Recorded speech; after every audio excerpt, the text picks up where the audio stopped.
There's not like 99%. I think everyone in reality TV is just like, let me hold on for dear life as long as I can. Yeah, I think they're scared. I don't see that changing anytime soon.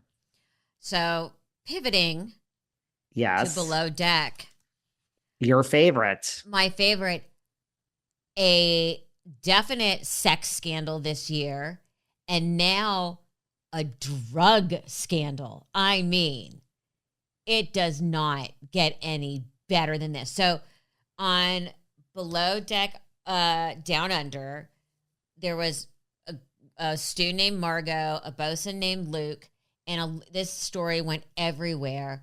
Margot was basically way too drunk to give consent, and Luke went into her cabin and got into bed with her naked. And they broke the fourth wall. The producers stepped in, made him leave. He got aggressive about it and ended up getting fired from the show. So that was a big story because that was one of the things they talked about, that people don't know how much sexual harassment goes on in these shows. It all folds into the reality reckoning. But this was huge. This was, Yeah. sex, drugs, and rock and roll. We saw the scene, and yeah, I mean, and then Laura got fired too, who was sticking up for him for things that she said.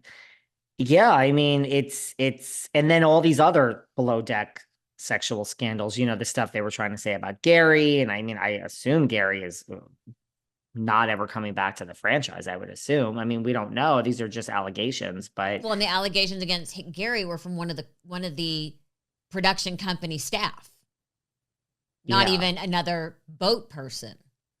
So that's pretty serious. Yeah, but I want to go back to the Luke and Margot thing. Yeah. It was a really interesting decision by the production company and the network to show it. Yeah. Very interesting to break that fourth wall. First of all, dealing with the issue, because then we found out that Aisha, the chief stew, had gone through date rape before, and that's why she was being so protective of Margot and didn't like how Luke was behaving and didn't leave her alone. But I think it was very interesting that they chose to show it and showed the production company stepping in. And twice they had to step in when Luke locked them all out of their room. Some people felt like they were showing it to prove that they did the right thing, the production company. Maybe I have the holiday spirit. Do we think that maybe they were showing it so that the public could see how to handle something like that? A little bit of see something, say something. I think you have the holiday spirit. Really? That's so disappointing. Now, Melissa, at least here I am. I split my time between New York and LA, but I am a hardcore New Yorker. Okay. I grew up in New York and No, LA. I grew up in LA. I've been here since I was 3. That's what I mean. You're more of an LA girl than I am. Yeah. So executive producer, fashion police, you know how this business works. So I think I think this crown on your head, this headband today has got you in the holiday spirit. Maybe I'm just a cynical New Yorker, but you know how this business works, girl. I don't think they were like, let's do a PSA teaching moment from Bravo. That's just me. I think it's a great byproduct. Let's kill two birds with one stone. But I think they were like, oh, that Bethenny Frankel and this one. And yes, this was filmed before, all of that. But still, I think they broke the fourth wall to say, just when all the lawsuits start or potential lawsuits, to shut all of them down, let's show that we did the right thing in this situation. So, and I have one very cynical friend who said what you just said, that they made sure they showed it to avoid lawsuits later. My mind always goes to a lawsuit. I can't help it.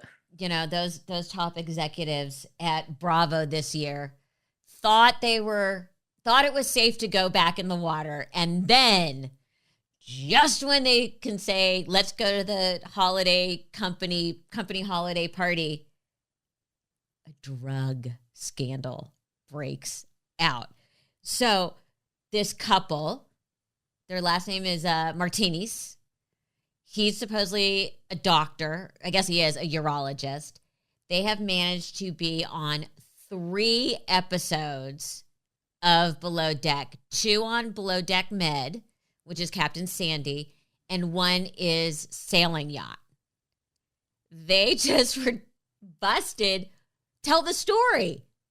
So, and I mean, at first I had to read it so many times because at first, so like they're using cast members' names, which Yeah. I am so confused. This story really intrigues me more. Like, so they're using cast members' names to write fake prescriptions. And so I guess the wife, because the husband's a urologist, went to pick up one of these fake prescriptions and somebody realized she wasn't the person or the signature didn't match. But like, I thought they were using other charter guest names because they've been on 3 times, which I don't even know how you get on Below Deck 3 times and just fade into the background. They were never primaries. They were always somebody else's guest. That makes it even almost as strange. Like you just have 3 random friends that ended up on Below Deck. I mean, are these Below Deck stalkers? Yeah. Well, no. One of the friends went on the show. The primary went on the show twice and brought their friends both times, and then the one on Sailing Yacht was a bro trip, which was one of the most awful episodes to watch on Below Deck Sailing Yacht, where you're just like, oh my God, these guys are awful. They were just a nightmare. And beyond a nightmare. So I want, how long do you think this was going on for? Has the New York Post told us yet? No, but I want to know, like, what names are you using? Like, are you writing prescription for Captain Sandy Yawn? Prescriptions for Lee RHOBH? Like, I mean, I don't understand. Glenn. Right, like Aisha Scott doesn't even live in here in the States. Like, I don't get it. Like, I just think it's so crazy and funny in a way. Like, these are the names you choose if you want to run a fake prescription. And I think it was for like Oxy. I think it was all for Oxy. So they just, and then I guess what, they're getting the drugs and now they're selling them. I guess that's how this is working, I guess. I feel like this was the Bravo universe's way of giving me a Hanukkah / holiday gift. You love a good Below Deck scandal. Oh, and the fact, I do. I feel like I must have done something really good this year because the universe has lined up and ended my year with a major Below Deck story. And this one is maybe just starting. Like, I mean, maybe this will just fade into oblivion. But I mean, there's a lot of questions I still have on this one. Again, I'd like to know the names of the people